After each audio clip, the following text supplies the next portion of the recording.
침대 옆에 이것 한 개만 두면 금전운이 쏟아져 들어옵니다. 여러분, 혹시 이런 생각 해보신 적 있으세요? 저는 정말 열심히 사는데 왜 통장 잔고는 늘 제자리 걸음일까? 남들처럼 8시간씩 푹 자는 것 같은데 왜 아침에 일어나면 늘 몸이 천근만근 무거울까? 열심히 일하고 착하게 살고 잠도 충분히 자는데 왜 내 인생은 좀처럼 나아지지 않는 걸까요? 많은 분들이 그 원인을 자신의 노력 부족이나 운이 없어서라고 생각하며 자책하곤 합니다. 하지만 진짜 이유는 아주 뜻밖의 곳에, 그것도 아주 가까운 곳에 숨어 있을 수 있습니다. 바로 여러분이 매일 밤 머리를 대고 잠드는 침대, 그 바로 옆 작은 공간에 말입니다. 믿기 어려우시겠지만 부자들과 성공한 사람들은 이 침대 옆 작은 공간을 절대로 함부로 내버려 두지 않습니다. 그곳에 무엇을 두느냐, 또 무엇을 두지 않느냐에 따라 밤사이 나의 기운이 완전히 달라지고 그것이 곧 나의 건강과 재물운을 결정한다는 사실을 본능적으로 알고 있기 때문입니다. 오늘 이 영상에서는 바로 그 비밀, 부자들의 침대 옆에는 무엇이 있고 무엇이 없는지, 그리고 우리는 어떻게 그 작은 공간을 내 인생의 황금알을 낳는 거위로 만들 수 있는지, 그 구체적이고 실질적인 방법을 속 시원하게 알려드리겠습니다.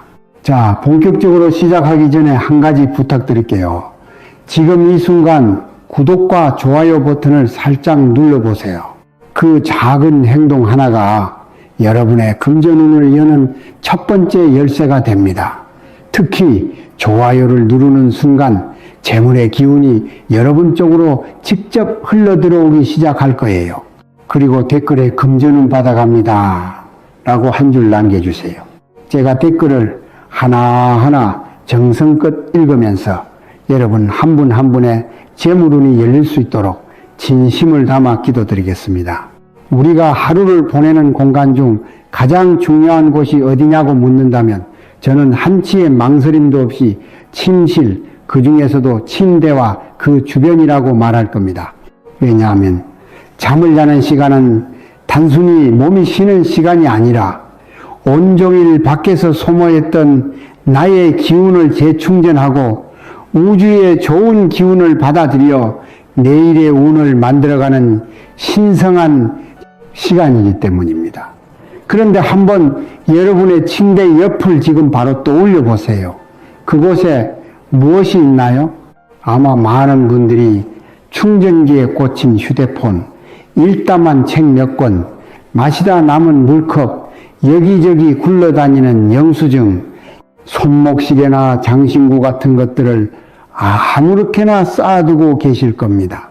편리하다는 이유로 침대 머리막 선반이나 바로 옆 협탁을 온갖 잡동사니들의 무덤으로 만들고 있는 것이죠. 바로 이것이 우리의 운을 막는 가장 큰 원인 중 하나입니다.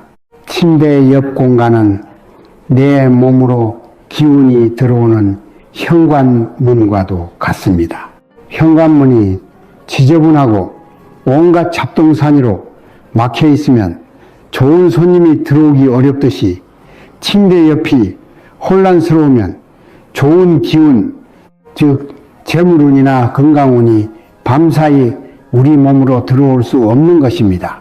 특히 잠든 사이에는 우리 몸의 방어막이 가장 약해지는 때라 주변 환경의 영향을 그대로 받게 됩니다.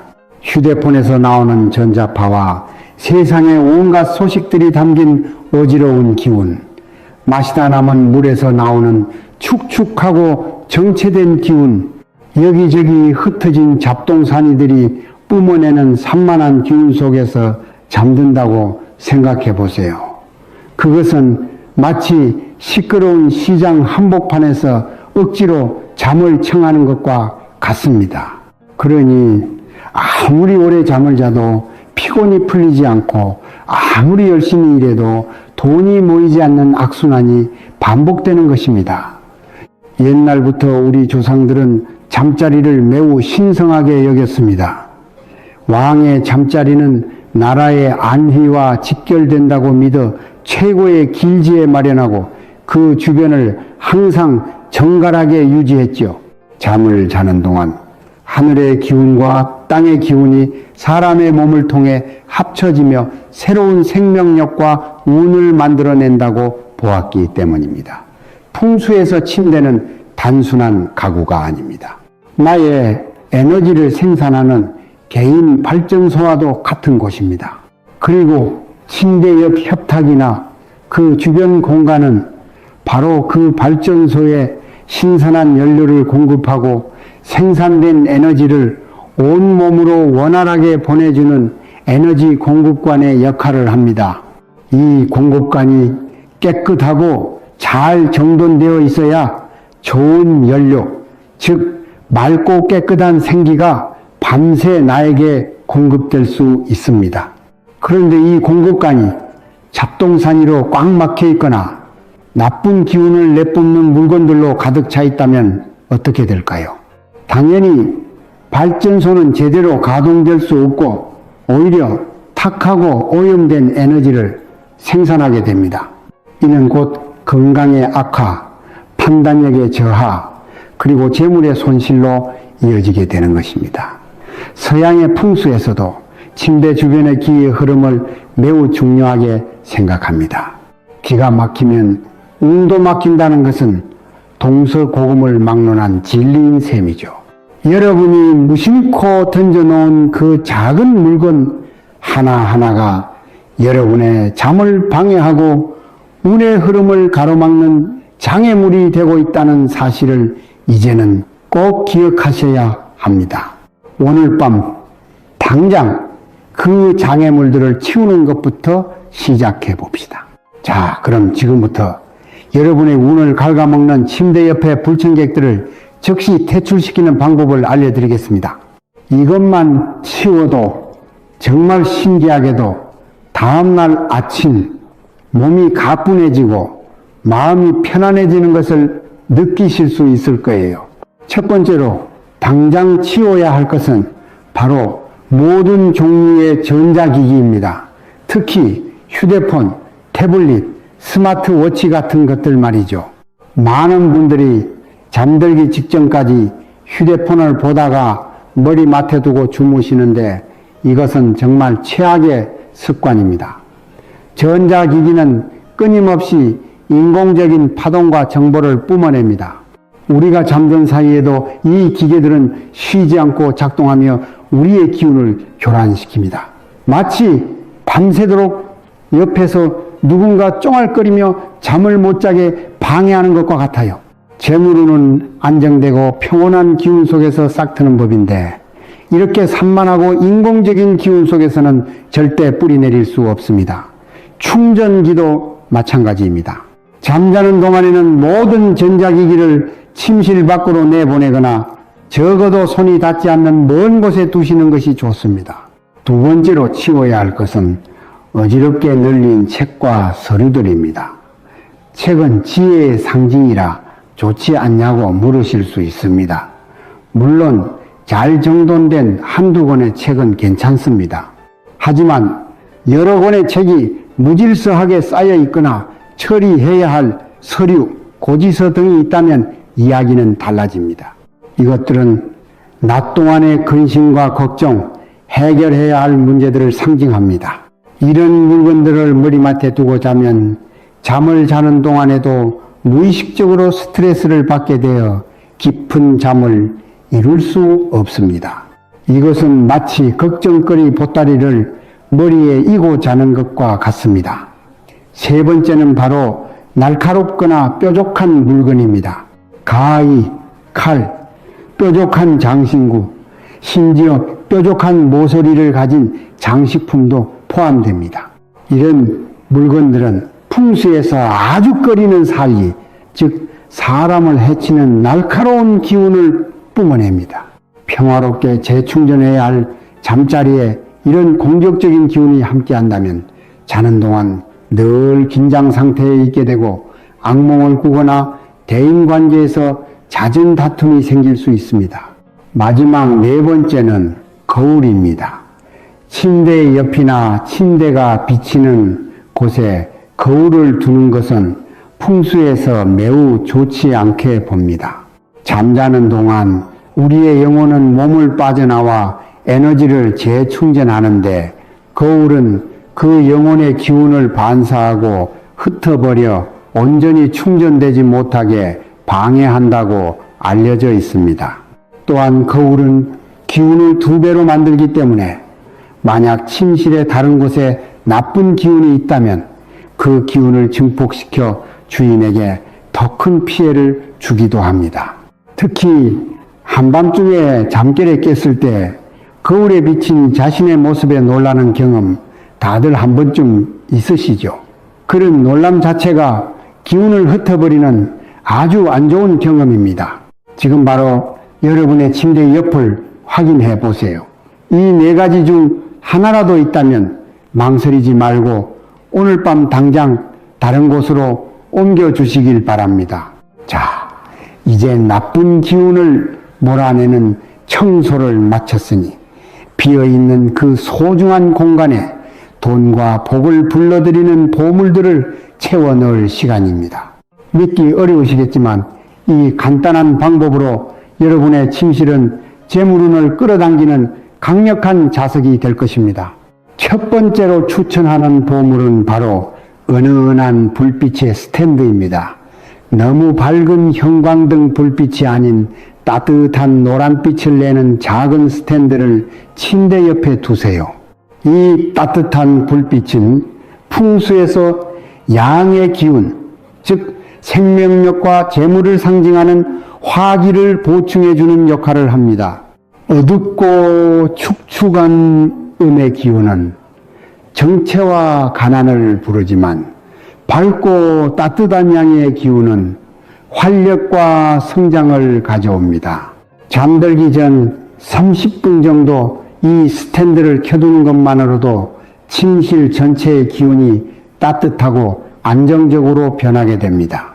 마치 추운 겨울밤 모닥불 옆에 앉아 있는 것처럼 여러분의 운을 따뜻하게 데워주는 작은 태양이라고 생각하시면 됩니다. 2번째 보물은 작고 건강한 식물입니다. 살아있는 식물은 강력한 생명 에너지, 즉 생기를 뿜어냅니다. 침대 옆에 작은 관엽식물 화분 하나를 두는 것은 나의 운이 쑥쑥 자라나도록 돕는 훌륭한 방법입니다. 특히 동그란 잎을 가진 식물은 재물운을 부르는데 더욱 효과적이라고 알려져 있습니다. 다만 여기서 중요한 점은 반드시 건강한 식물이어야 한다는 것입니다. 시들거나 말라 죽은 식물은 오히려 죽은 기운, 즉 사기를 내뿜어 운을 막아버리니 관리에 자신이 없다면 차라리 두지 않는 편이 낫습니다. 또한 너무 큰 식물은 오히려 밤에 사람의 기운을 빼앗아 갈 수 있으니 손바닥만 한 작은 화분 하나면 충분합니다. 이 작은 생명체가 밤새 여러분의 나쁜 기운을 정화하고 좋은 기운을 불어넣어 줄 것입니다. 3번째 보물은 원목으로 된 작은 보석함이나 상자입니다. 나무는 그 자체로 성장과 번영을 상징하는 좋은 기운을 가지고 있습니다. 이 나무 상자 안에 여러분의 소중한 물건이나 혹은 재물운을 상징하는 작은 물건들을 넣어두세요. 예를 들어 반짝이는 동전 몇 개, 혹은 나는 날마다 부유해진다와 같이 긍정적인 소망을 적은 작은 쪽지를 넣어두는 것도 좋습니다. 이렇게 하면 이 상자는 여러분의 재물을 담는 작은 재물 창고가 되어 밤사이 돈의 기운을 끌어모으고 지켜주는 역할을 하게 됩니다. 마지막 4번째 보물은 바로 나에게 좋은 기운을 주는 책 한 권입니다. 여기서 중요한 것은 한 권이라는 점입니다. 여러 권이 너저분하게 쌓여 있는 것이 아니라 지금 내가 읽으며 영감을 얻고 있거나 혹은 표지만 봐도 마음이 편안해지는 책 한 권을 단정하게 놓아두는 것입니다. 이는 지혜와 성장의 기운을 나의 잠자리로 끌어들이는 행위입니다. 잠들기 전과 아침에 일어났을 때 가장 먼저 이 책을 보면서 나의 삶이 긍정적으로 발전하고 있다는 암시를 스스로에게 주는 것이죠. 자, 지금까지 침대 옆에 무엇을 두고 무엇을 치워야 할지 알아봤는데요. 그렇다면 이 모든 마법이 펼쳐질 무대, 즉 협탁 자체는 어떤 것을 고르는 것이 좋을까요? 이왕이면 다홍치마라고 협탁 자체도 좋은 기운을 가진 것을 고르면 금상첨화 아니겠습니까? 부자들의 침실에 가보면 놀랍게도 비슷한 특징을 가진 협탁을 사용하는 경우가 많습니다. 첫 번째 원칙은 소재는 단연코 원목이 좋다는 것입니다. 우리 조상들이 예부터 가구를 만들 때 나무를 으뜸으로 친 데는 다 이유가 있습니다. 나무는 살아 숨쉬는 생명체였기에 가구가 된 후에도 사람과 교감하며 좋은 기운을 나눠준다고 믿었습니다. 차가운 쇠나 인공적인 플라스틱 소재는 기운의 흐름을 막거나 왜곡시킬 수 있지만 따뜻한 질감의 원목은 기운을 자연스럽게 순환시키고 안정시켜주는 힘이 있습니다. 만약 지금 철제나 유리로 된 협탁을 쓰고 계신다면 다음번에 바꿀 기회가 생겼을 때 꼭 원목으로 된 제품을 고려해 보세요.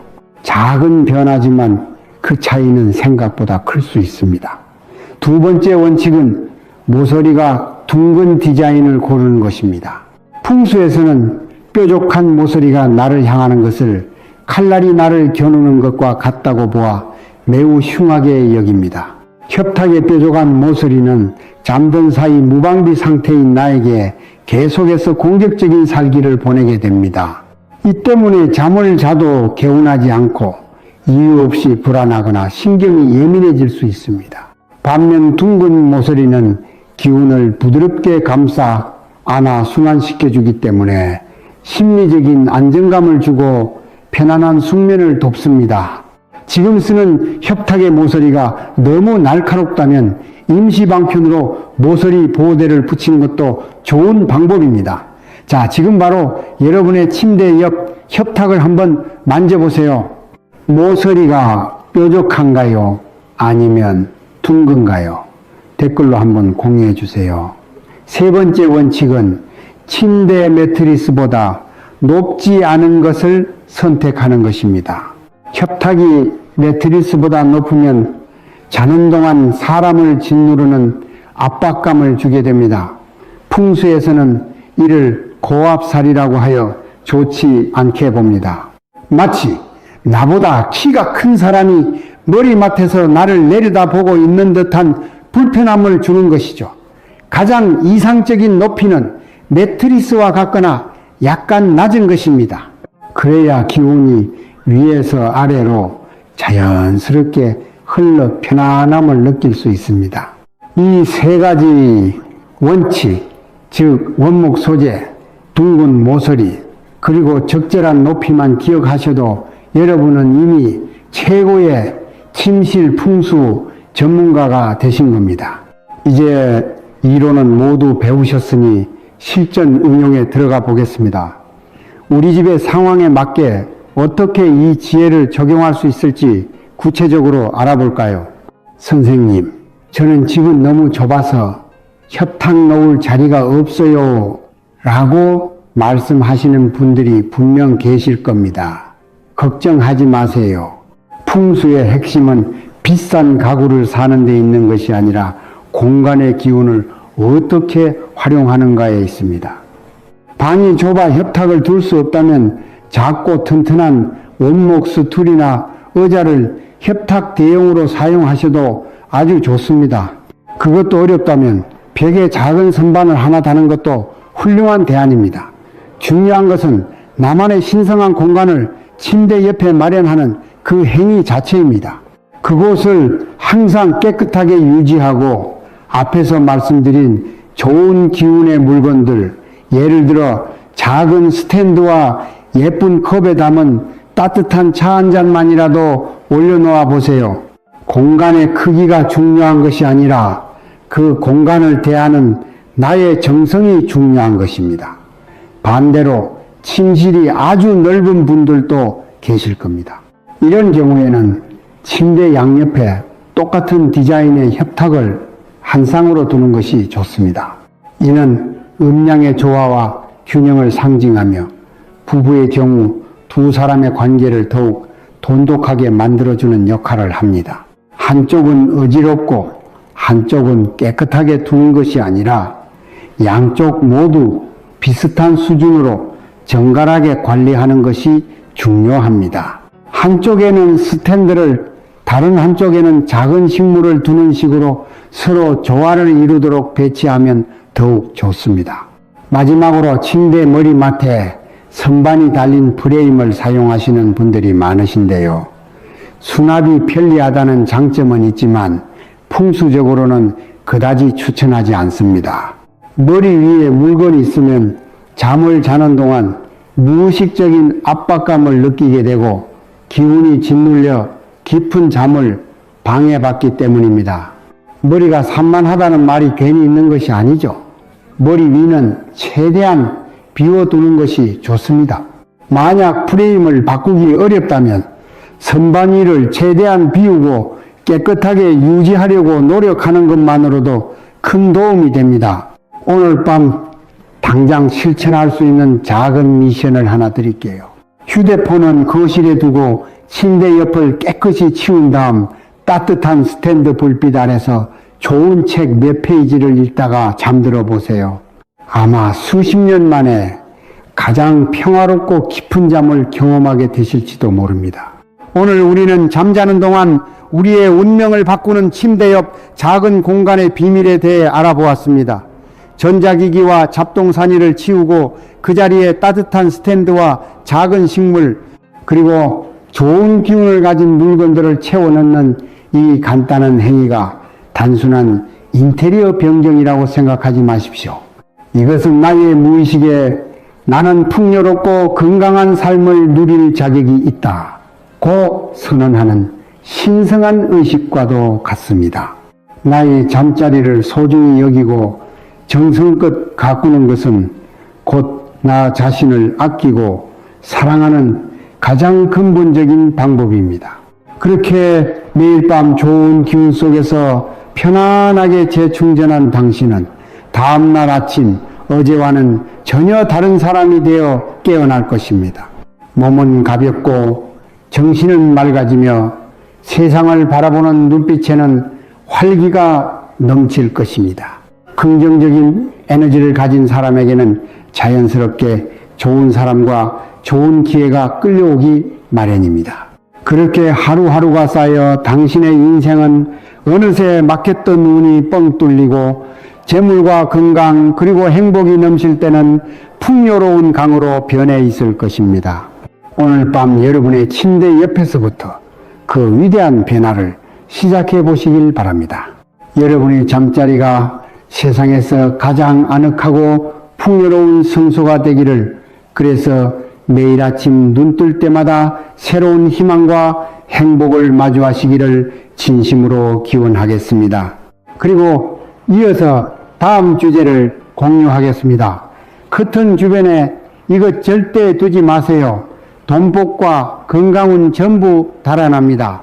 커튼 주변에 이것을 두면 돈복과 건강운이 싹 달아납니다. 여러분, 혹시 이런 생각 해보신 적 없으신가요? 열심히 일하고 아끼며 사는데 왜 우리 집은 돈이 잘 모이지 않을까? 왜 가족들 사이에 자꾸 사소한 다툼이 생길까? 혹은 아침에 일어나도 영 개운치가 않고 몸이 무겁게 느껴지는 이유는 대체 무엇일까 하고 말입니다. 많은 분들이 이 문제의 원인을 아주 먼 곳에서 혹은 아주 복잡한 문제 속에서 찾으려고 애쓰십니다. 하지만 놀랍게도 그 해답은 여러분이 매일 아침 저녁으로 무심코 만지는 그것에 숨어 있을 수 있습니다. 바로 여러분의 집 창가에 아름답게 드리워진 커튼입니다. 커튼은 그저 햇빛을 가리고 사생활을 보호하는 장식품이 아닙니다. 현대 풍수에서는 이 커튼을 집 안으로 들어오는 모든 좋은 기운과 나쁜 기운을 조절하는 아주 중요한 기운의 문지기라고 봅니다. 오늘 저는 여러분 가정의 재물운과 건강운 그리고 화목함을 여는 열쇠가 되어줄 커튼 풍수의 모든 비밀을 아주 쉽고 재미있게 알려드리려고 합니다. 이 영상을 끝까지 보고 나시면 왜 그동안 우리 집에 복이 들어오려다 말고 문 앞에서 서성였는지 그 이유를 명확히 깨닫게 되실 겁니다. 자, 본격적으로 시작하기 전에 한 가지 부탁드릴게요. 지금 이 순간 구독과 좋아요 버튼을 살짝 눌러보세요. 그 작은 행동 하나가 여러분의 금전운을 여는 첫 번째 열쇠가 됩니다.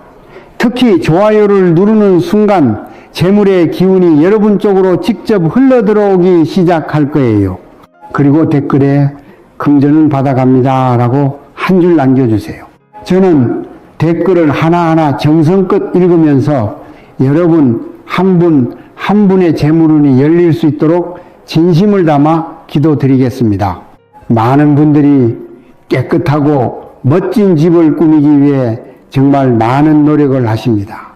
비싼 소파를 드리고 근사한 그림을 걸고 최신 가전제품으로 집 안을 채우죠. 그런데 이상하게도 집이 점점 답답하게 느껴지고 돈은 버는 족족 다른 곳으로 새어나가고 가족들의 얼굴에서는 웃음이 사라지는 경우가 많습니다. 그 이유는 바로 집안에 숨구멍이 막혀있기 때문입니다. 우리 풍수에서 집안의 가장 중요한 숨구멍은 바로 창문입니다. 창문은 단순히 바깥 경치를 보는 곳이 아니라 하늘의 좋은 기운, 즉 햇살과 신선한 바람의 형태로 들어오는 생기와 재물운의 통로입니다. 그런데 현대의 우리는 이 중요한 통로를 커튼으로 가려놓고는 그 주변을 어떻게 관리해야 하는지에 대해서는 너무나 무심합니다. 아마 이 영상을 보시는 분들 중에서도 창가 주변이 어수선한 분들이 많으실 거예요. 이런 행동들이 무심코 저지르는 아주 사소한 실수 같지만 풍수적으로 볼 때는 마치 우리 집으로 들어오는 복의 흐름에 일부러 댐을 쌓고 돈의 물줄기를 다른 곳으로 돌려버리는 것과 같은 행동입니다. 커튼은 기운의 문지기인데 그 문지기 주변이 혼란스럽고 막혀 있으니 좋은 기운이 집 안으로 들어오고 싶어도 들어올 수가 없는 것이죠. 마치 귀한 손님을 초대해 놓고 대문 앞에 쓰레기 더미를 쌓아 놓은 것과 같은 이치입니다. 좋은 기운은 깨끗하고 정돈된 곳을 좋아합니다. 어수선하고 막힌 곳을 보면 실망해서 그냥 발길을 돌려버리고 말죠. 오늘 우리는 바로 이 기운의 문지기 커튼 주변을 어떻게 정리하고 가꾸어야 우리 집에 복과 재물이 넘쳐나게 할 수 있는지 그 구체적인 방법을 알아볼 것입니다. 그렇다면 먼저 왜 하필 커튼이 이렇게 중요할까요? 옛날 전통 가옥에는 지금과 같은 커다란 유리창도 커튼도 없었습니다. 작은 창호지문이 그 역할을 대신했죠. 하지만 시대가 변하면서 우리의 주거 환경도 크게 바뀌었습니다. 아파트와 같은 현대식 주택에서는 넓은 창이 필수적인 요소가 되었고 그 창을 가리는 커튼 역시 모든 가정의 필수품이 되었습니다. 바로 이 지점에서 현대 풍수의 지혜가 빛을 발합니다. 풍수는 고정불변의 법칙이 아니라 시대와 환경의 변화에 따라 그 원리를 새롭게 해석하고 적용하는 살아있는 학문입니다. 과거의 대문이 집안의 기운을 좌우하는 가장 중요한 관문이었다면 현대 아파트 생활에서는 창문과 그 창문을 여닫는 커튼이 대문 못지않게 어쩌면 그보다 더 중요한 역할을 하게 된 것입니다. 창문은 집의 눈이라고 할 수 있습니다.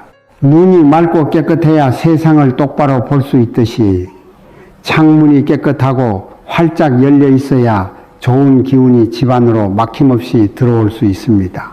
그리고 커튼은 그 눈을 보호하고 조절하는 눈꺼풀과도 같습니다. 낮에는 활짝 열어 세상의 밝은 기운을 듬뿍 받아들이고 밤에는 부드럽게 닫아 집안의 좋은 기운이 밖으로 새어나가지 않도록 지켜주는 역할을 하는 것이죠. 즉 커튼은 단순히 천조각이 아니라 우리 집의 에너지 흐름을 의식적으로 통제할 수 있는 아주 강력한 풍수 도구인 셈입니다. 이 눈꺼풀을 어떻게 관리하느냐에 따라 우리 집이 활기 넘치는 기운으로 가득 찰 수도 혹은 침체되고 어두운 기운에 갇히게 될 수도 있습니다. 여러분 한번 상상해 보세요. 매일 아침 커튼을 활짝 열며 자 이제 좋은 기운아 우리 집으로 들어오렴 하고 환영하는 집과 1년 내내 커튼을 굳게 닫아놓고 햇빛 한 줌 들어오지 못하게 막는 집, 과연 어느 집에 재물과 행복이 찾아올까요? 답은 너무나 명확합니다. 자, 그럼 지금부터 우리 집의 복을 가로막는 최악의 커튼 풍수 첫 번째 비법을 알려드리겠습니다. 이것만은 제발 커튼 주변에 두지 마세요. 바로 물과 불의 기운을 가진 물건들입니다. 커튼 주변에 물과 불에 관련된 것을 두면 정말 신기하게도 집안에 다툼과 갈등이 끊이지 않게 됩니다. 여러분, 물은 젖음을, 불은 타오름을 상징합니다. 커튼은 대부분 천으로 만들어져 있죠. 젖거나 타버리기 쉬운 천 옆에 물과 불을 상징하는 물건을 두는 것은 마치 시한폭탄 옆에서 편안하게 잠을 자려는 것과 같습니다. 우리 눈에는 보이지 않지만 그 공간에는 항상 충돌과 대립의 긴장감이 흐르게 됩니다. 풍수에서는 이런 미세한 기운의 부조화가 우리의 무의식에 직접적인 영향을 미친다고 봅니다. 나도 모르게 마음이 불안해지고 작은 일에도 쉽게 짜증이 나고 가족들과 부딪히는 일이 잦아지는 것이죠. 예를 들어 창가에 예쁜 어항이나 수경식물을 두는 분들이 많습니다. 보기에는 참 아름답죠. 하지만 물의 기운이 커튼의 기운과 계속해서 충돌하면서 집안에 화목한 기운을 앗아갑니다. 마찬가지로 창가 근처에 분위기 있는 붉은색 조명이나 향초 혹은 벽난로 형태의 장식품을 두는 것도 아주 좋지 않습니다. 이런 불의 기운은 집안에 분란을 일으키는 원인이 될 수 있습니다.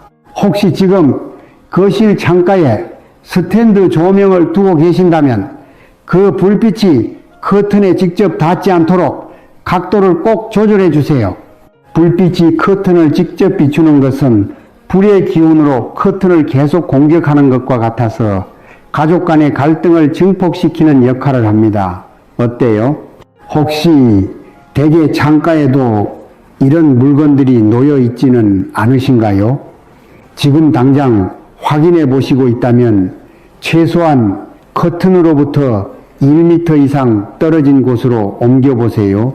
아마 며칠 지나지 않아 집안의 공기가 한결 부드러워지고 가족들의 얼굴에 웃음이 번지는 놀라운 경험을 하시게 될 겁니다. 두 번째로 여러분의 재물운을 끌어당기고 싶으시다면 절대 커튼으로 더러운 것을 가리지 마십시오. 믿기 어려우시겠지만 창가의 지저분함을 커튼으로 슬쩍 가리는 행동은 내 손으로 직접 복을 걷어차는 것과 같습니다. 많은 분들이 창문 자체는 잘 닫지 않으면서 예쁜 커튼을 달아가리는 실수를 합니다. 혹은 창틀에 먼지가 뽀얗게 쌓여 있는데도 커튼을 쳐놓으면 보이지 않으니 괜찮다고 생각하지요.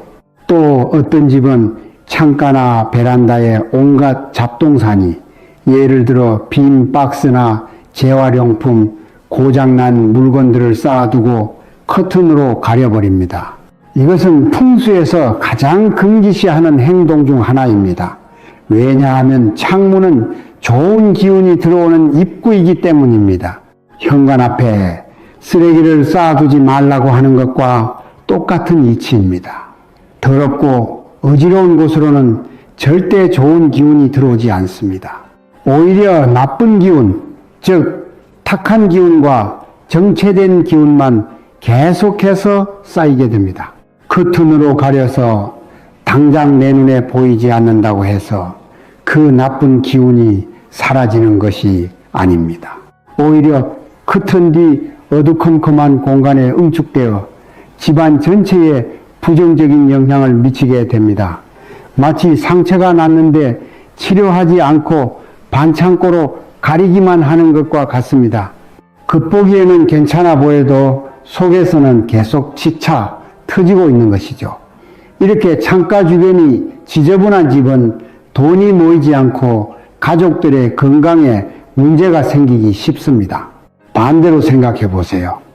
부자들의 집을 한번 떠올려 볼까요? 드라마나 영화에 나오는 부잣집은 항상 창문이 아주 크고 깨끗하며 창밖으로 보이는 경치가 아주 훌륭합니다. 이것은 절대 우연이 아닙니다. 깨끗하고 확 트인 창가는 좋은 기운을 막힘없이 받아들여 집안에 번영과 풍요를 가져다 준다는 풍수의 기본 원리가 그대로 반영된 것입니다. 여러분, 지금 당장 커튼을 활짝 열어보세요. 그리고 창문과 창틀을 깨끗하게 닦아보십시오. 만약 창가에 쌓아둔 잡동사니가 있다면 과감하게 버리거나 다른 곳으로 옮겨 정리하세요. 창가 주변을 항상 평안하고 안정된 상태로 유지하는 것, 이것이 바로 우리 집의 행복과 번영을 불러들이는 가장 쉽고 확실한 방법입니다. 여러분, 댁의 창가는 지금 어떤 모습인가요?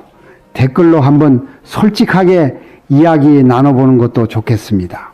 세 번째로, 부자가 되고 싶으시다면 절대 커튼 주변에 금전적 가치가 있는 것을 두지 마십시오.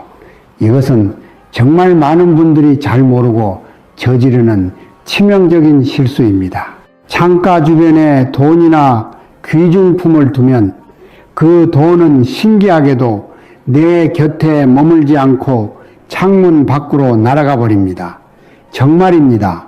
우리 풍수에서는 현관과 창가를 기운이 드나드는 통로로 봅니다. 이런 통로에 돈과 관련된 물건을 둔 것은 마치 내 돈, 내 재산, 어서 밖으로 나가세요라고 길을 터주는 것과 같은 행위입니다. 돈은 조용하고 안정된 곳에 머무르기를 좋아합니다. 계속해서 기운이 들락날락하는 불안정한 장소에 두면 돈의 기운 역시 불안해져서 어떻게든 그곳을 빠져나가려고 합니다. 제가 예전에 상담해 드렸던 한 분이 생각나네요.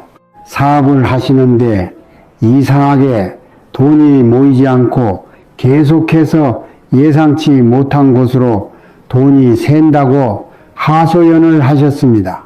댁에 방문해 보니 서재의 커다란 창가 책상 위에 항상 현금 다발과 중요한 계약서들을 올려두는 습관이 있으셨습니다. 전망 좋은 창가를 보며 일하면 기분이 좋다는 이유였죠.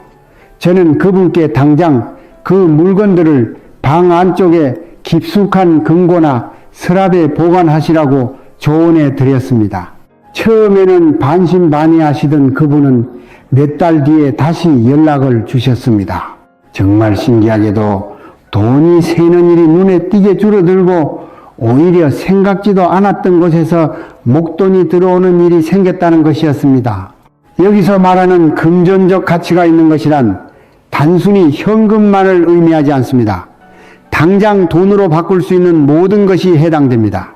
예를 들어 귀금속, 명품 가방이나 시계, 고가의 예술품, 주식이나 부동산 관련 서류 등이 모두 포함됩니다.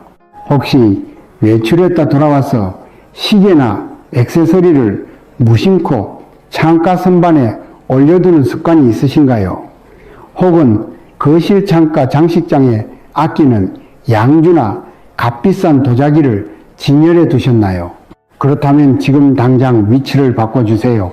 커튼 주변 반경 1m 안에는 그 어떤 귀중품도 두어서는 안 됩니다.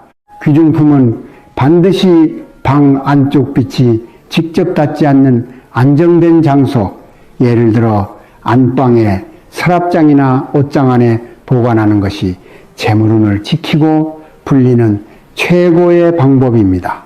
그렇다면 이제 이 중요한 기운의 문지기 커튼을 어떻게 활용해야 우리 집에 복을 불러들일 수 있을까요? 지금부터 아주 구체적이고 실용적인 커튼 풍수 활용법을 알려드리겠습니다. 이것만 따라 하셔도 여러분의 가정에 놀라운 변화가 시작될 겁니다.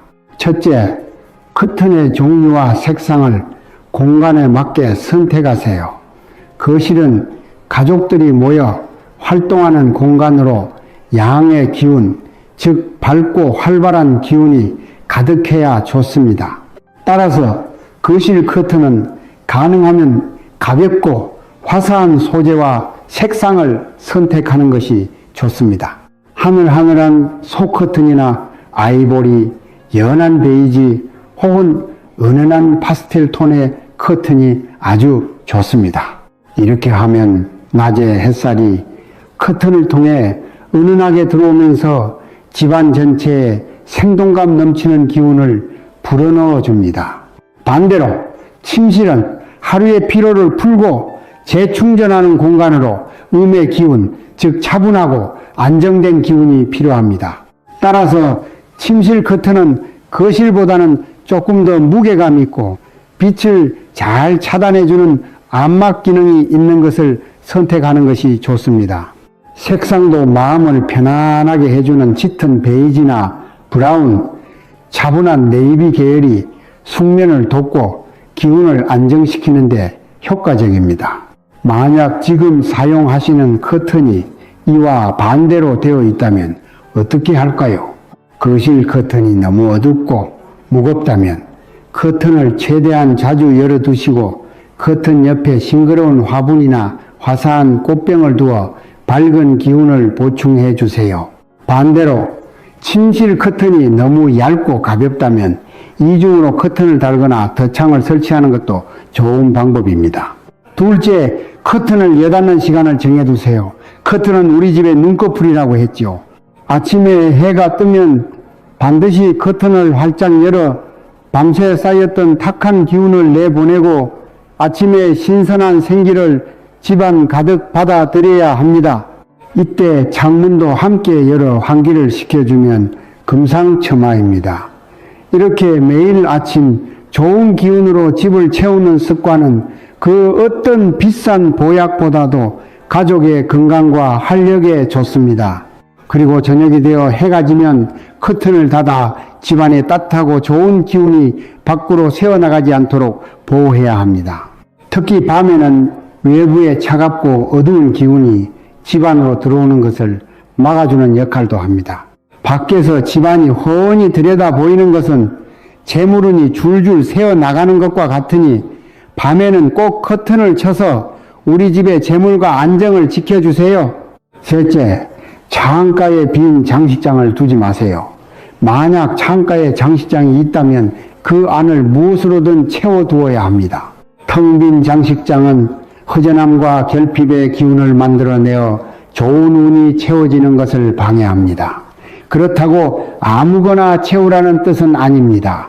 가족 사진이나 즐거운 여행지에서 찍은 사진 혹은 보기만 해도 기분이 좋아지는 작은 화분이나 예쁜 소품들로 채워보세요. 이렇게 긍정적인 에너지를 가진 물건들로 창가를 채우면 그 좋은 기운이 창문을 통해 들어오는 기운과 만나 증폭되면서 집안 전체에 행복과 번영의 에너지를 퍼뜨리게 됩니다. 오늘 우리는 매일 무심코 지나쳤던 커튼이 사실은 우리 집의 운명을 좌우하는 아주 중요한 기운의 문직이라는 사실을 알게 되었습니다. 이제 커튼은 더 이상 단순한 천조각으로 보이지 않으실 겁니다. 그것은 여러분이 직접 운을 관리하고 만들어 나갈 수 있는 강력한 도구입니다. 이 영상을 끝까지 듣고 난 후에 당장 여러분 집의 창가로 가보세요. 그리고 오늘 배운 내용들을 하나씩 점검해 보세요. 커튼 옆에 물이나 불의 기운을 가진 물건은 없는지, 커튼 뒤에 잡동사니를 숨겨두지는 않았는지, 창가에 소중한 귀중품을 무심코 올려두지는 않았는지 말입니다. 그리고 내일부터 당장 커튼 풍수 실천을 시작해 보세요. 아침에 일어나면 활기차게 커튼과 창문을 활짝 열고 외쳐보세요. 좋은 기운아 어서와. 우리 집에 복을 가득 채워줘. 그리고 저녁에는 부드럽게 커튼을 닫으며 속삭여 주세요. 오늘 들어온 좋은 복들아, 새어 나가지 말고 우리 가족 곁에 머물러 주렴. 이렇게 작은 습관 하나를 바꾸는 것만으로도 여러분의 삶에 놀라운 변화가 시작될 것입니다. 집안의 공기가 맑아지고 돈의 흐름이 원활해지며 가족들의 얼굴에는 웃음꽃이 피어날 겁니다. 풍수는 결코 어렵거나 멀리 있는 것이 아닙니다. 우리 생활 가장 가까운 곳에서 나의 작은 관심과 정성으로 시작되는 것입니다. 여러분 모두가 이 커튼의 지혜를 통해 가정의 행복과 번영을 가득 채우시기를 진심으로 기원합니다. 늘 올바른 지혜와 실천 가능한 방법으로 여러분의 삶에 좋은 기운을 불어넣어 드릴 수 있도록 노력하겠습니다. 긴 시간 함께 해주셔서 진심으로 감사드립니다.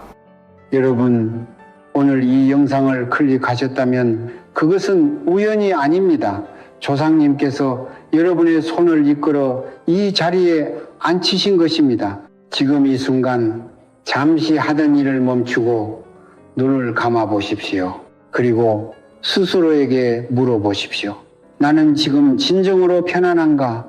내 삶의 돈은 충분한가? 내 몸은 건강한가? 내 마음은 고요한가? 만약 그 어느 하나에도 선뜻 그렇다고 답하지 못하셨다면 오늘 이 영상은 여러분을 위해 존재합니다. 저는 오랜 세월 동안 성철 스님의 가르침을 깊이 탐구하며 수많은 사람들의 삶을 지켜봐 왔습니다. 그 세월 속에서 제가 깨달은 한 가지 진실이 있습니다. 가난은 게으름의 결과가 아니라는 것입니다. 병은 단순히 몸의 문제가 아니라는 것입니다. 우리가 겪는 고통의 대부분은 우리가 잠드는 그 순간에 무엇을 품고 눈을 감느냐에 달려 있습니다. 생각해 보십시오. 여러분은 하루에 몇 시간을 잠으로 보내십니까? 6시간, 7시간, 어떤 분은 8시간을 주무십니다. 그런데 그 긴 시간 동안 여러분의 잠재의식은 결코 쉬지 않습니다. 낮 동안 쌓인 걱정, 억울함, 두려움, 원망, 이 모든 감정들이 잠든 사이에도 여러분의 에너지장 안에서 소용돌이치고 있습니다. 그리고 그 소용돌이가 바로 재물의 통로를 막고 건강의 기운을 갉아먹는 보이지 않는 장벽이 됩니다. 성철 스님께서는 이렇게 말씀하셨습니다. 하루의 끝에 무엇을 품고 잠드느냐가 내일의 운명을 결정한다. 이 짧은 한마디 속에 얼마나 깊은 진리가 담겨 있는지 저는 수십 년이 지나서야 비로소 그 무게를 온전히 이해하게 되었습니다. 많은 분들이 돈을 벌기 위해 새벽부터 밤늦게까지 몸을 혹사시킵니다. 건강을 되찾기 위해 값비싼 약과 치료에 의지합니다. 그러나 잠자리에 들어서는 오늘 하루의 실패를 곱씹고 내일의 걱정을 안고 눈을 감습니다. 이것이 바로 아무리 노력해도 삶이 나아지지 않는 진짜 이유입니다. 행동이 부족한 것이 아닙니다. 잠드는 순간에 에너지가 잘못된 방향을 향하고 있는 것입니다. 오늘 저는 여러분께 성철 스님의 가르침을 바탕으로 한 아주 특별한 방법을 전해드리려 합니다. 잠들기 전 딱 3번만 반복하면 되는 3가지 말입니다. 거창한 준비도 필요 없습니다. 돈도 들지 않습니다. 여러분의 침대 위에서 눈을 감기 직전 단 5분이면 충분합니다. 이 3마디의 언어가 여러분의 잠재의식 깊은 곳에 새겨질 때 자는 동안 조상님의 기운이 움직이고 막혔던 돈줄이 열리며 굳어있던 건강의 기운이 다시 흐르기 시작합니다. 믿기 어려우시겠죠? 하지만 끝까지 함께 해주십시오. 이 영상을 다 보고 나면 여러분은 오늘 밤부터 달라진 자신을 느끼게 될 것입니다. 제가 직접 만난 한 분의 이야기를 들려드리겠습니다. 경상도의 작은 도시에 살고 있는 60대 초반의 어머니였습니다. 남편은 일찍 세상을 떠났고 2 아이를 혼자 키우며 평생 식당 일을 해온 분이었습니다. 젊은 시절에는 그래도 괜찮았습니다. 몸이 버텨주었고 손님도 꾸준했습니다. 그런데 50 중반을 넘어서면서부터 모든 것이 조금씩 어긋나기 시작했습니다. 단골 손님이 줄었고 건물 임대료는 올랐으며 큰아들의 사업이 실패하면서 보증을 섰던 빚까지 고스란히 떠안게 되었습니다. 통장 잔고는 늘 바닥이었고 몸은 여기저기 쑤시고 아팠지만 병원 한번 제대로 가기가 어려웠습니다. 그 어머니가 저를 찾아왔을 때 얼굴에는 오랜 피로와 체념이 깊이 새겨져 있었습니다. 그분이 처음 하신 말씀이 지금도 기억납니다. 스님, 저는 평생 나쁜 짓 한 번 안 하고 살았는데 왜 이렇게 힘든 겁니까? 뭔가 제가 잘못하고 있는 건가요? 저는 한참 동안 그분의 눈을 바라보았습니다. 그 눈 속에는 분노도 아니고 슬픔도 아닌 그냥 지쳐버린 사람의 공허함이 담겨 있었습니다. 저는 천천히 말씀드렸습니다. 어머니, 잘못하신 것 없습니다. 다만 오랫동안 잠드는 방법을 모르고 사신 것뿐입니다. 그분은 이해하지 못하겠다는 표정을 지으셨습니다. 당연한 반응이었습니다.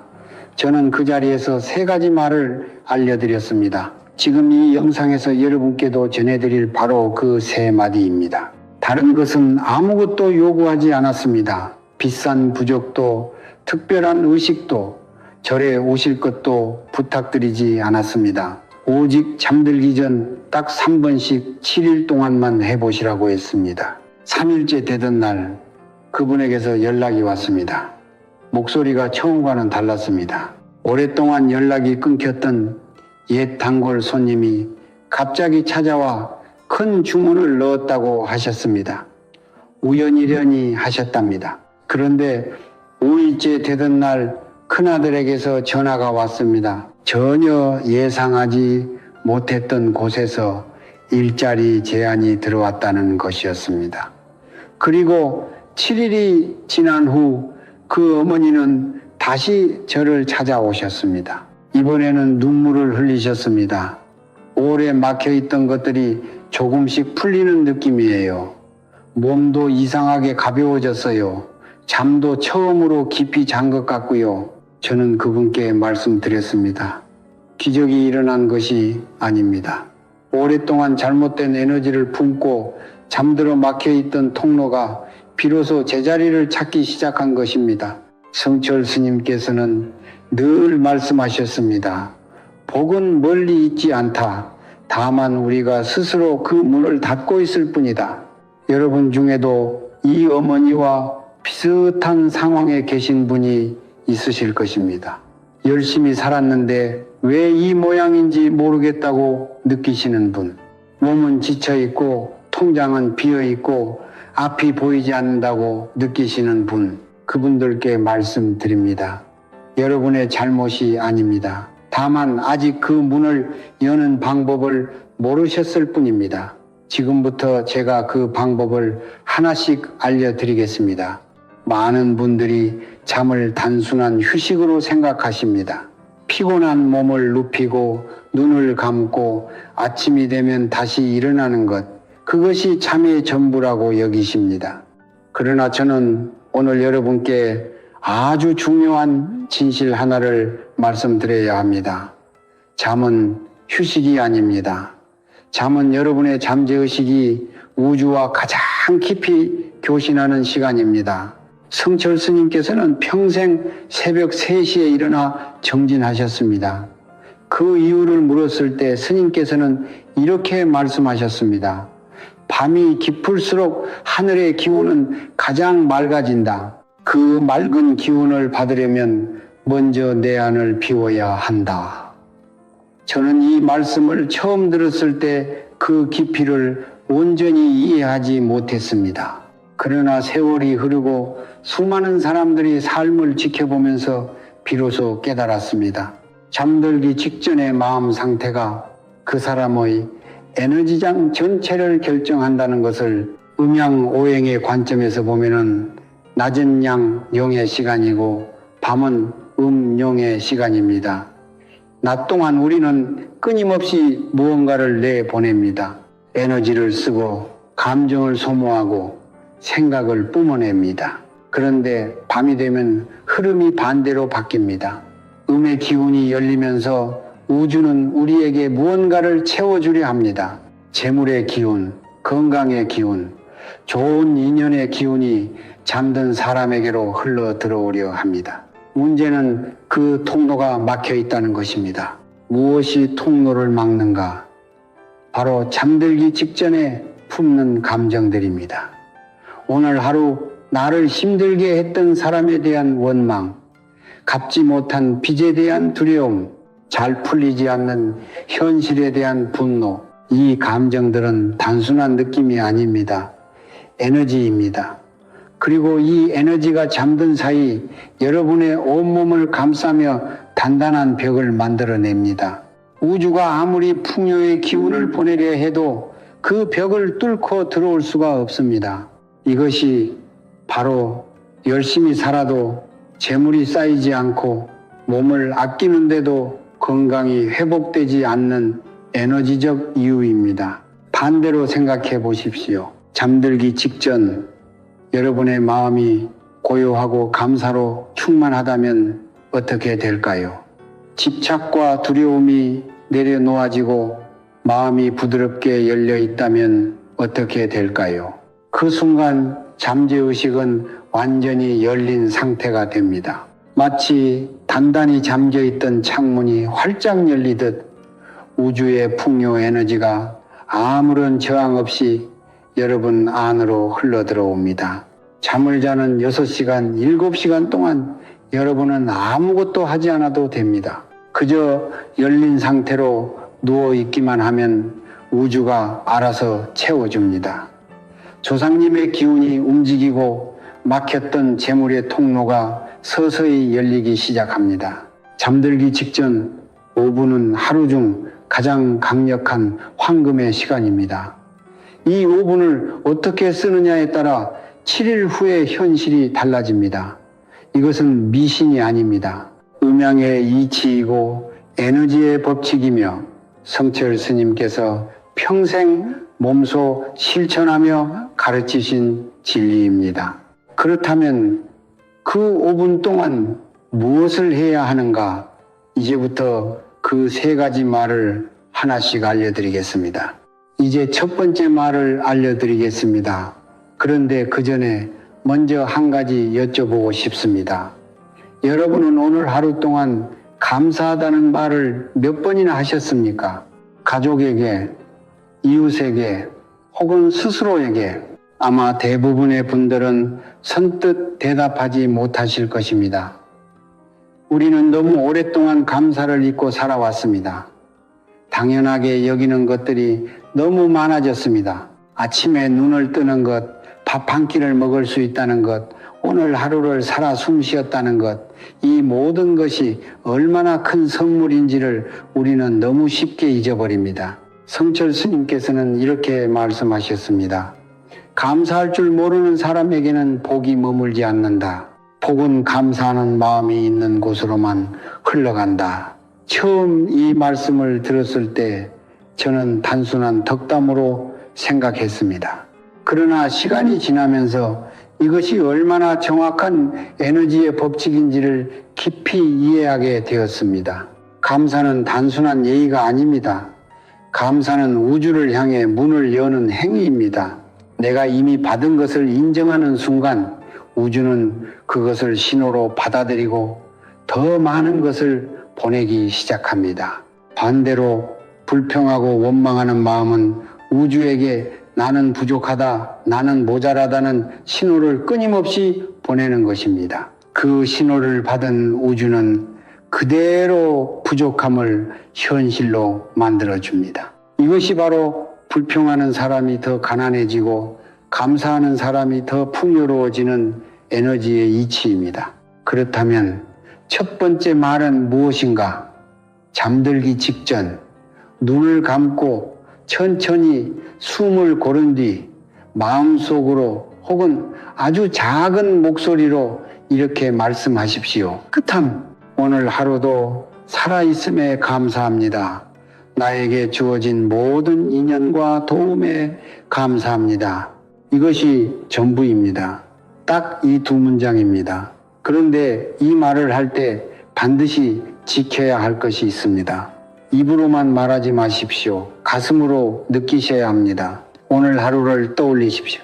아침에 눈을 떴을 때의 그 순간, 밥을 먹었다면 그 밥 한 그릇, 누군가와 나눈 짧은 대화 한마디, 비록 힘들고 지친 하루였다 해도 그 안에는 반드시 감사할 것이 숨어 있습니다. 그것을 찾아서 진심으로 느끼며 이 말을 하셔야 합니다. 그래야 에너지가 움직입니다. 이 감사의 말은 단순히 기분을 좋게 만드는 것이 아닙니다. 잠들기 직전에 감사의 감정을 품으면 잠재의식이 그 감정 상태를 기준점으로 삼아 수면 내내 그 주파수를 유지합니다. 우주의 풍요 에너지는 두려움이나 불안의 주파수와는 공명하지 않습니다. 오직 감사와 충만함의 주파수에만 반응합니다. 마치 라디오 주파수를 정확히 맞춰야 원하는 방송이 들리는 것처럼 감사의 말은 여러분의 에너지장을 풍요의 주파수로 정확히 맞추는 행위입니다. 처음에는 어색하실 수 있습니다. 힘들고 지친 날에 무엇이 감사하냐고 느끼실 수도 있습니다. 그래도 괜찮습니다. 처음 사흘은 그저 말만 하셔도 됩니다. 그러나 나흘째부터는 반드시 가슴이 따뜻해지는 것을 느끼며 말씀하십시오.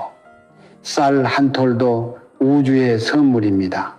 물 한 모금도 하늘이 내린 은혜입니다. 그 작은 것들에서부터 감사를 시작하십시오. 그 감사가 쌓이고 쌓여 재물의 통로가 되고 건강의 뿌리가 되며 복이 흘러드는 넓은 강이 됩니다. 감사는 복의 씨앗입니다. 그리고 그 씨앗을 심는 가장 좋은 땅이 바로 잠들기 직전에 그 고요한 순간입니다. 첫 번째 말로 감사의 통로를 여셨다면 이제 두 번째 말을 드릴 차례입니다. 그런데 두 번째 말을 드리기 전에 여러분께 한 가지 물어보고 싶습니다. 지금 이 순간 여러분의 마음속에 놓지 못하고 있는 것이 있으십니까?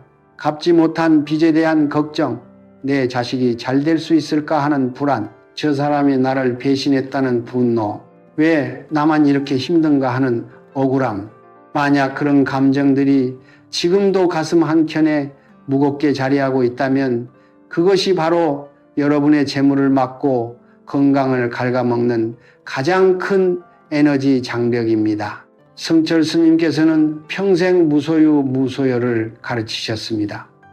많은 분들이 무소유를 아무것도 갖지 않는 것으로 이해하십니다. 그러나 스님께서 진정으로 말씀하신 무소유는 물건을 버리라는 것이 아닙니다. 집착을 내려놓으라는 것입니다. 결과에 대한 집착, 타인에 대한 원망, 나 자신에 대한 자책, 이 모든 보이지 않는 짐들을 내려놓을 때 비로소 에너지가 자유롭게 흐르기 시작한다고 하셨습니다. 강물을 생각해 보십시오. 강물이 막힘없이 흐를 때 강은 풍요롭고 맑습니다. 그러나 돌과 쓰레기가 쌓여 흐름이 막히면 강은 썩고 고여버립니다. 우리 삶의 에너지도 똑같습니다. 집착과 원망이 쌓일수록 재물의 흐름은 막히고 건강의 기운은 정체되며 좋은 인연은 멀어집니다. 두 번째 말은 그 막힘을 풀어주는 내려놓음의 언어입니다. 첫 번째 말을 마친 뒤 천천히 깊게 숨을 한번 내쉬십시오. 그 숨과 함께 오늘 하루 쌓인 모든 무거움을 몸 밖으로 내보낸다고 상상하십시오. 그리고 이렇게 말씀하십시오. 나는 지금 이 순간 모든 걱정과 두려움을 내려놓습니다. 내가 통제할 수 없는 것들을 하늘에 맡깁니다. 이 말을 할 때 중요한 것은 실제로 내려놓는 느낌을 몸으로 경험하는 것입니다. 어깨에 힘을 빼십시오. 턱에 긴장을 풀으십시오. 손을 가볍게 펴서 이불 위에 올려놓으십시오. 몸이 먼저 내려놓으면 마음도 따라옵니다. 처음에는 말로만 하는 것 같아도 괜찮습니다. 7일을 반복하다 보면 어느 순간 이 말을 하는 순간 가슴이 실제로 가벼워지는 것을 느끼게 됩니다. 그 가벼움이 바로 에너지 장벽이 허물어지는 신호입니다. 막혔던 재물의 통로가 다시 열리기 시작하는 첫 번째 징조입니다. 한 가지 반드시 주의하셔야 할 것이 있습니다. 두 번째, 말을 하는 동안 절대로 특정한 사람을 떠올리며 원망하거나 특정한 결과를 강하게 바라는 마음을 품지 마십시오. 저 사람이 나한테 돈을 갚아야 한다. 이번 달에 꼭 이만큼 벌어야 한다는 생각이 끼어드는 순간 내려놓음의 에너지가 다시 집착의 에너지로 바뀌어버립니다. 그러면 통로는 다시 닫힙니다. 오직 내려놓음 그 자체에만 집중하십시오. 이제 세 번째 말입니다. 세 번째 말은 초대의 언어입니다. 감사로 통로를 열고 내려놓음으로 장벽을 허문 뒤 마지막으로 우주의 풍요 에너지를 여러분의 삶 안으로 직접 초대하는 것입니다. 성철 스님께서는 말씀하셨습니다. 복은 구걸하는 것이 아니라 맞이하는 것이다. 이 차이가 핵심입니다. 구걸은 부족함에서 나오는 행위이고 맞이함은 충만함에서 나오는 행위입니다. 세 번째 말은 여러분이 이미 풍요로운 존재임을 선언하며 그 풍요를 삶 안으로 초대하는 의식입니다. 두 번째 말을 마친 뒤 잠시 고요한 상태에서 온몸이 가볍고 따뜻하다고 느끼십시오. 그리고 이렇게 말씀하십시오. 풍요와 건강과 평화가 지금 이 순간 내 삶 안으로 흘러 들어오고 있습니다. 나는 그것을 기꺼이 맞이합니다. 이 말을 할 때는 입가에 아주 작은 미소를 띠십시오. 억지 미소가 아닙니다. 기다리던 손님이 문을 열고 들어오는 것을 바라보는 따뜻한 미소입니다. 그 미소가 잠재의식에 나는 지금 받아들일 준비가 되어 있다는 강력한 신호를 보냅니다. 우주는 그 신호를 받고 비로소 움직이기 시작합니다. 세 가지 말은 반드시 이 순서대로 하셔야 합니다. 감사, 내려놓음, 초대, 이 세 가지 언어의 진동이 하나로 합쳐질 때 여러분의 에너지장은 완전히 새로운 주파수로 전환됩니다. 그리고 그 상태로 잠이 드는 순간 자는 동안 조상님의 기운이 움직이고 막혔던 돈줄이 서서히 열리며 굳어있던 건강의 기운이 다시 흐르기 시작합니다. 7일 후 여러분의 삶 속에서 반드시 그 변화의 신호를 느끼게 되실 것입니다. 지금까지 세 가지 말을 모두 알려드렸습니다. 이제 이 세 가지를 하나로 엮어서 완전한 취침의식으로 만들어 드리겠습니다. 어렵지 않습니다. 특별한 도구도 필요 없습니다. 오직 여러분의 침대와 고요한 마음과 5분의 시간만 있으면 됩니다. 오늘 밤부터 바로 시작하실 수 있습니다. 먼저 잠자리에 들기 전 방안을 잠깐 둘러보십시오. 너무 어지럽혀져 있다면 최소한 침대 주변만이라도 가볍게 정리하십시오. 에너지는 공간을 타고 흐릅니다. 어수선한 공간은 어수선한 에너지를 만들고 어수선한 에너지는 잠들기 전 의식의 효과를 절반으로 줄여버립니다. 완벽하게 청소하실 필요는 없습니다. 다만 침대 위에 쌓인 옷가지를 치우고 발 닿는 바닥을 한번 정리하는 것만으로도 충분합니다. 그것만으로도 공간의 기운이 눈에 띄게 달라집니다. 정리가 되었다면 침대에 편안하게 누우십시오. 이불을 덮고 눈을 감으십시오. 처음 1분은 아무 말도 하지 말고 그저 숨을 고르십시오. 코로 천천히 들이쉬고 입으로 천천히 내쉬십시오. 이것을 3번 반복하십시오. 이 3번의 호흡이 낮 동안 긴장해 있던 몸의 신경을 이완시키고 잠재의식의 문을 서서히 열어줍니다. 서두르지 마십시오. 이 1분이 이후 의식의 깊이를 결정합니다. 호흡이 고르게 되었다면 이제 첫 번째 말을 시작하십시오. 눈은 감은 채로 마음속으로 오늘 하루를 천천히 떠올리십시오. 아침에 눈을 뜬 순간부터 지금 이 순간까지 힘들었던 일도 있었을 것입니다. 속상했던 일도 있었을 것입니다. 그러나 그 안에서 감사할 것을 찾으십시오. 자아가도 됩니다. 그리고 그 감사를 가슴에 품은 채 이렇게 말씀하십시오. 오늘 하루도 살아있음에 감사합니다. 나에게 주어진 모든 인연과 도움에 감사합니다. 이것을 천천히 3번 반복하십시오. 빠르게 읊지 마십시오. 한 번 한 번 마치 소중한 사람에게 편지를 쓰듯 진심을 담아 말씀하십시오. 첫 번째 말을 마쳤다면 잠시 멈추십시오. 그리고 깊게 숨을 한 번 들이쉰 뒤 천천히 내쉬면서 오늘 하루 마음속에 쌓인 모든 무거운 것들이 그 숨과 함께 빠져나간다고 상상하십시오. 걱정도 두려움도 원망도 모두 그 날숨을 타고 몸 밖으로 흘러나갑니다. 그리고 두 번째 말을 하십시오. 나는 지금 이 순간 모든 걱정과 두려움을 내려놓습니다. 내가 통제할 수 없는 것들을 하늘에 맡깁니다. 이것도 천천히 3번 반복하십시오. 어깨의 긴장을 풀고 손을 펴고 몸 전체가 이불 위로 가라앉는 느낌을 의식하면서 말씀하십시오. 두 번째 말이 끝났다면 잠시 그 고요함 속에 머무르십시오. 몸이 가볍고 따뜻해지는 것이 느껴지실 것입니다. 그 느낌이 바로 에너지 장벽이 허물어지는 신호입니다. 그 상태에서 입가에 작은 미소를 띠시고 3번째 말을 하십시오. 풍요와 건강과 평화가 지금 이 순간 내 삶만으로 흘러들어오고 있습니다. 나는 그것을 기꺼이 맞이합니다. 이것도 3번 반복하십시오. 마지막 3번째를 말할 때는 그 풍요가 이미 여러분 곁에 와 있다고 느끼십시오. 아직 눈에 보이지 않아도 괜찮습니다. 에너지는 눈에 보이기 전에 먼저 느껴집니다. 3가지 말을 모두 마쳤다면 그대로 눈을 감고 잠이 드십시오.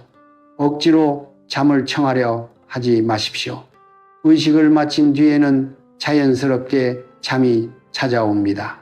생각이 끼어들더라도 쫓아내려 하지 마십시오. 그저 바라보고 흘려보내십시오.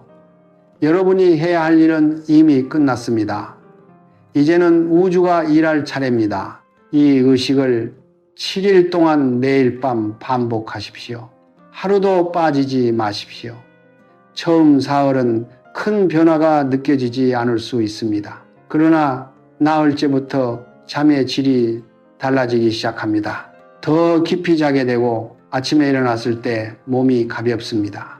5째부터는 작은 좋은 일들이 생활 속에서 하나씩 나타나기 시작합니다. 오래 연락이 없던 사람에게서 연락이 오거나 예상치 못했던 곳에서 작은 돈이 들어오거나 막혀있던 일이 갑자기 풀리는 경험을 하게 됩니다. 그리고 7일이 지난 뒤 여러분은 한 달 전에 자신과는 다른 에너지 속에서 살아가고 있는 것을 느끼게 되실 것입니다. 지금 이 영상이 도움이 되셨다면 구독 버튼과 좋아요를 눌러 주십시오. 그것이 단순한 클릭이 아닙니다. 성철 스님의 가르침처럼 선한 것에 응답하는 그 작은 행동 하나가 여러분의 하루에 좋은 기운의 씨앗을 심는 일입니다. 그리고 이 영상을 가족 중에 힘드신 분, 오랫동안 재정적으로 고통받고 계신 분께 공유해 주십시오. 나눔 자체가 이미 복을 짓는 행위입니다. 우리는 오늘 긴 여정을 함께 걸어왔습니다. 잠이 단순한 휴식이 아니라는 것을 알게 되었습니다. 잠들기 직전의 5분이 우리 삶의 에너지를 결정한다는 것을 알게 되었습니다. 그리고 3가지 말, 감사의 언어와 내려놓음의 언어와 초대의 언어가 어떻게 막혔던 재물의 통로를 열고 굳어있던 건강의 기운을 다시 흐르게 하는지를 알게 되었습니다. 이제 마지막으로 이 모든 것의 뿌리가 되는 가장 중요한 진리를 말씀드리려 합니다. 성철 스님께서는 평생 단 하나의 메시지를 반복해서 가르치셨습니다. 그것은 바로 이것입니다. 자기를 바로 봅시다. 이 짧은 한마디 안에 스님의 모든 가르침이 담겨 있습니다. 우리는 너무 오랫동안 밖을 바라보며 살았습니다. 돈이 없는 이유를 바깥에서 찾고, 건강이 나쁜 이유를 환경에서 찾고, 불행의 원인을 타인에게서 찾았습니다. 그러나 스님께서는 말씀하셨습니다. 모든 것의 시작과 끝은 자기 자신 안에 있다고. 내 마음이 어떤 에너지를 품고 있느냐가 내 현실을 만들어낸다고. 가난은 외부의 조건이 아니라 내 안에 쌓인 에너지의 막힘에서 비롯된다고. 그렇기 때문에 오늘 제가 알려드린 3가지 말은 단순한 주문이 아닙니다. 이것은 자기 자신을 바로 보는 연습입니다. 감사의 말을 하는 순간 우리는 내가 이미 충분히 많은 것을 받고 있다는 진실을 바로 봅니다. 내려놓음의 말을 하는 순간 우리는 내가 얼마나 많은 것에 집착하며 스스로를 가두어 왔는지를 바로 봅니다. 초대의 말을 하는 순간 우리는 풍요가 멀리 있는 것이 아니라 지금 이 순간에도 내 삶을 향해 흐르고 있다는 진실을 바로 봅니다. 이 3가지 시선이 하나로 합쳐질 때 에너지는 정렬되고 운명은 조용히 그러나 확실하게 변화하기 시작합니다. 여러분께 한 가지 더 말씀드리고 싶습니다. 이 의식을 시작하면서 댓글에 여러분의 다짐을 한번 적어 주십시오. 나는 2026년에 모든 빚을 다 갚았습니다 라고 적으셔도 좋습니다. 우리 가족 모두 건강하고 풍요롭게 살고 있습니다 라고 적으셔도 좋습니다. 이미 이루어진 일처럼 과거형으로 쓰십시오. 이것은 단순한 소원이 아닙니다. 잠재의식의 새로운 현실의 설계도를 심는 행위입니다. 그리고 다른 분들의 댓글에 좋아요를 눌러 주십시오.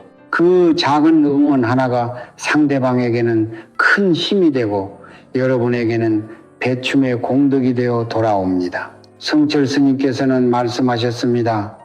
남에게 복을 주는 사람이 결국 가장 큰 복을 받는다.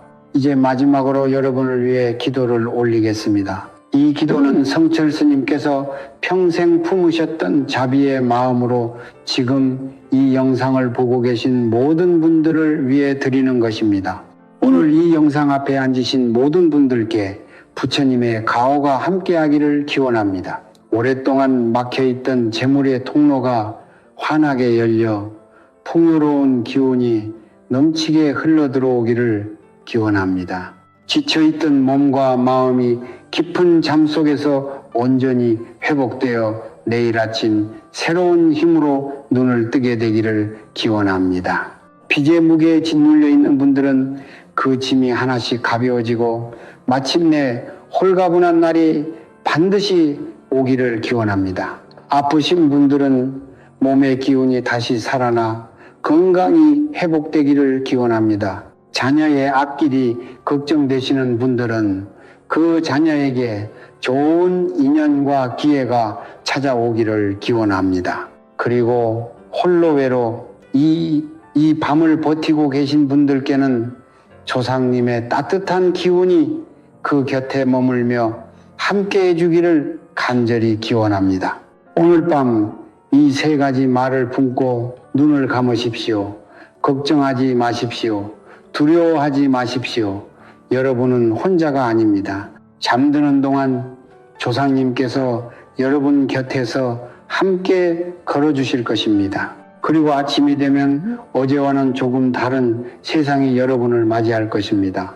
작은 변화가 쌓이고 쌓여 큰 기적이 됩니다. 그 기적은 이미 오늘 밤 이 순간부터 시작되고 있습니다. 성불하십시오.